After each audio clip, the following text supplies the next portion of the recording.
वो कहते हैं ना कि आंखों देखा और कानों सुना हमेशा सच नहीं होता। वो बात कुछ ही देर में प्रूव होने वाली है।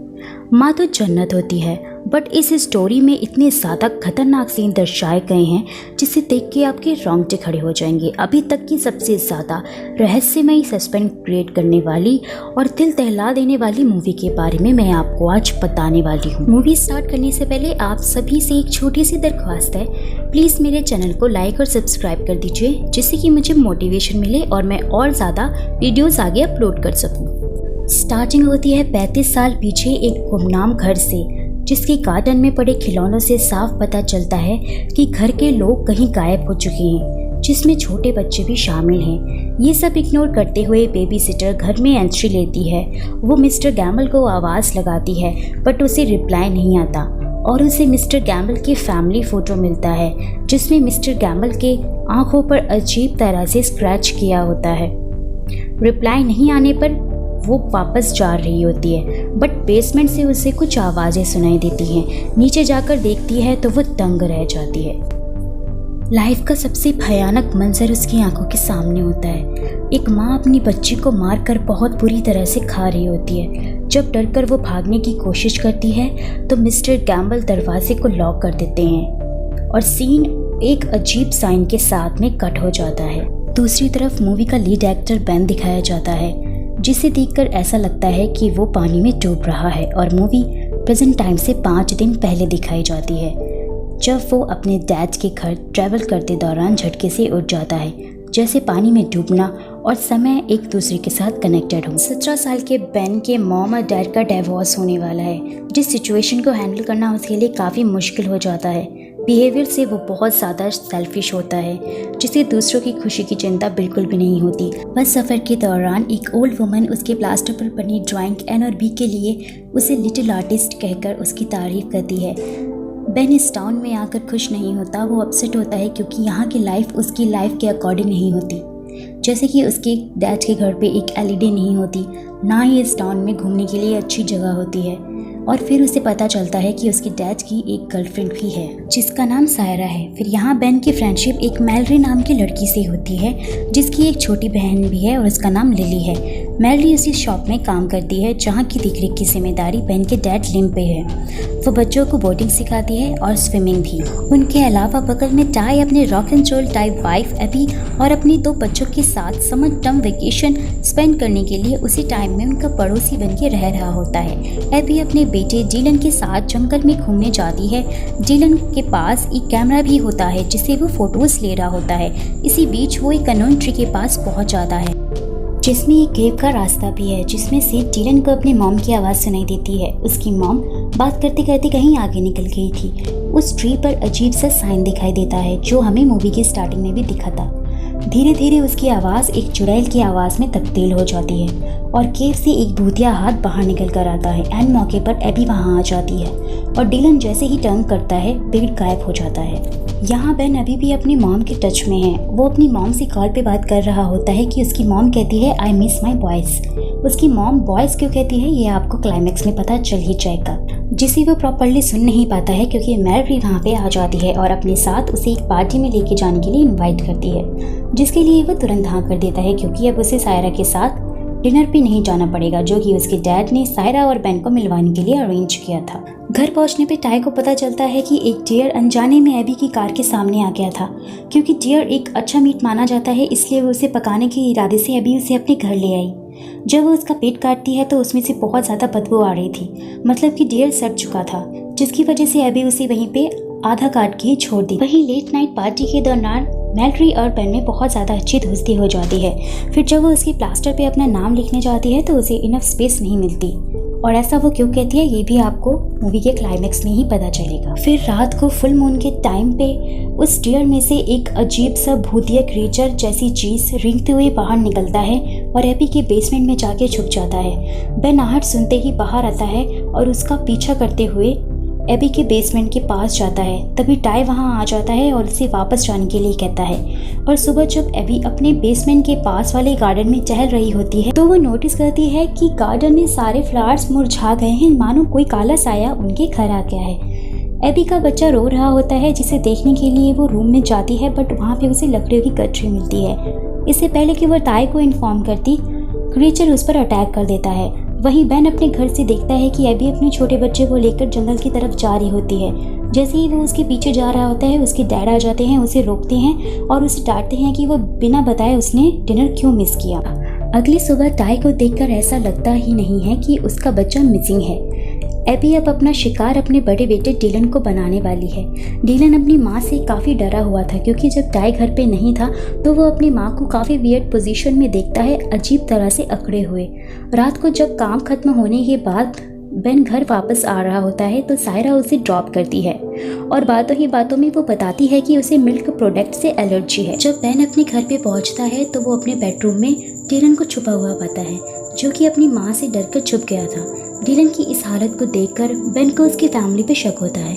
एबी को भी पता चल जाता है कि डिलन बेन के घर में उसके बेडरूम में छुपा हुआ है, इसलिए वो उसके घर पे दस्तक देती है। एबी रेड ड्रेस में थी और उसका पहनावा पूरी तरह से बदल चुका था, यहाँ तक कि उसने बोलने का तरीका भी चेंज हो गया था। वो अजीब कारण से नीचे की तरफ देखकर पूछती है कि डिलन कहाँ है। तभी बेन उसे झूठ बोल देता है कि वो नहीं जानता कि डिलन कहाँ पे है।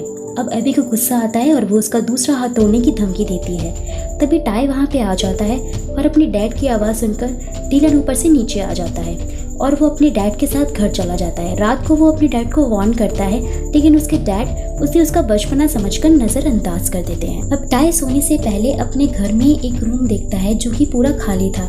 उसे याद नहीं आता है कि ये रूम पहले से ही खाली है या उसने अभी ऑब्जर्व किया, और वो रूम उसके छोटे बच्चे का था। फिर अगले दिन मैजी बेन को बताती है कि डिलन मरीन क्लासेस के लिए नहीं आया, इसलिए तुरंत चेक करने के लिए बेन डिलन के घर जाता है और वहाँ पे उससे टाई से पूछता है। जब टाई उससे कहता है कि उनका कोई बेटा ही नहीं है तो उसे शक होता है और वहाँ पे उसे वही साइन दिखाई देता है जो हमने मूवी की स्टार्टिंग में देखा था और डिलन ने पेड़ पे।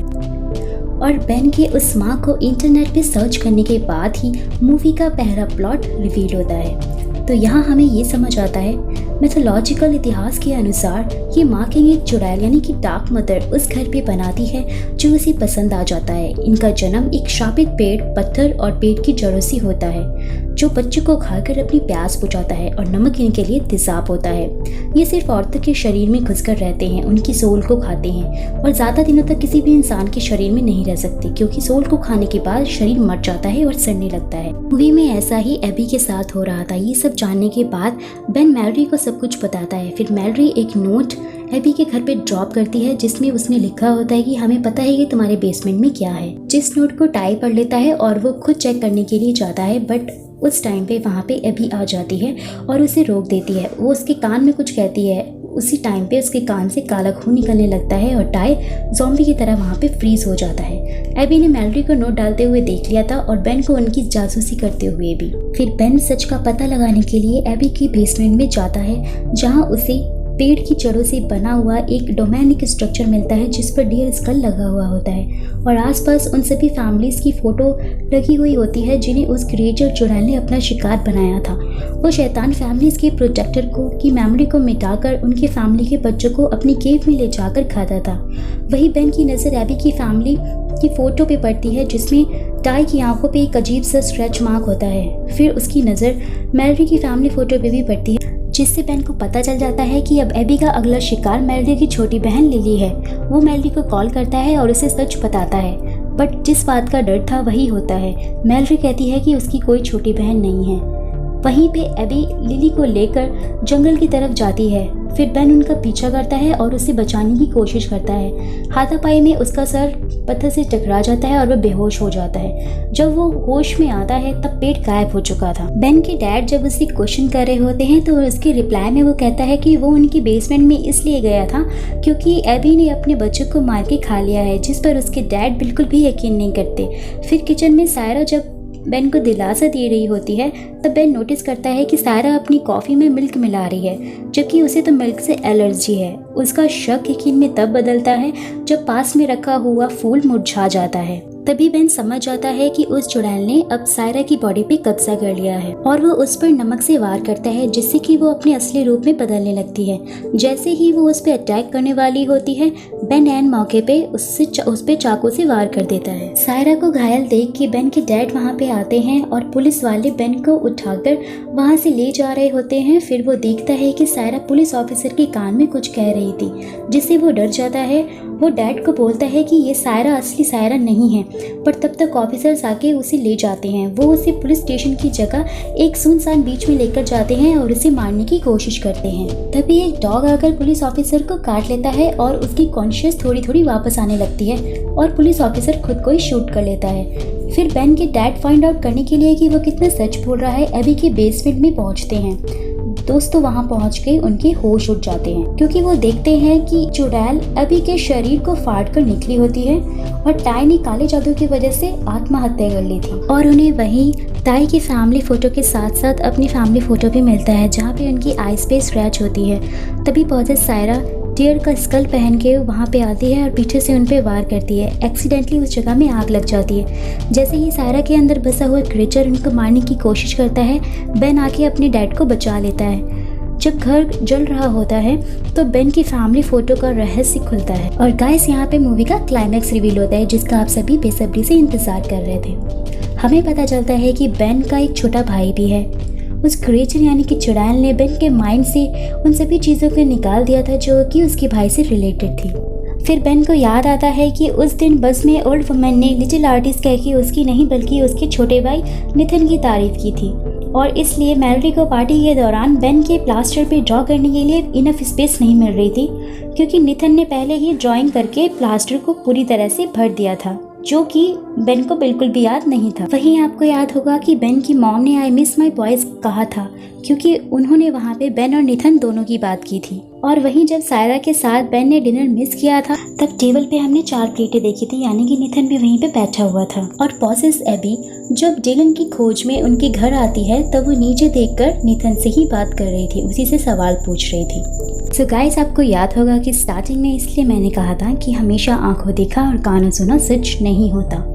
अब तक जो कुछ भी दिखाया गया था सब कुछ बेन की मैनिपुलेटेड मेमोरी के नज़रिए से दिखाया था, इसलिए मूवी 5 दिन पहले से दिखाई गई थी, जिसमें से पॉसेस सायरा ने बेन के छोटे भाई निथिन की मेमोरी को मिटा दिया था। सब कुछ याद आने के बाद बेन मैलोडी को सब कुछ बताता है, उसे याद दिलाता है और दोनों जंगल की तरफ जाते हैं। वो पेड़ के बाहर केरोसिन और बहुत सारा नमक डाल देते हैं। पेड़ के अंदर जाने के बाद उनका सामना पहली बार डरावनी चुड़ैल से होता है, जो कि उस टाइम पे डिलन को खा रही थी।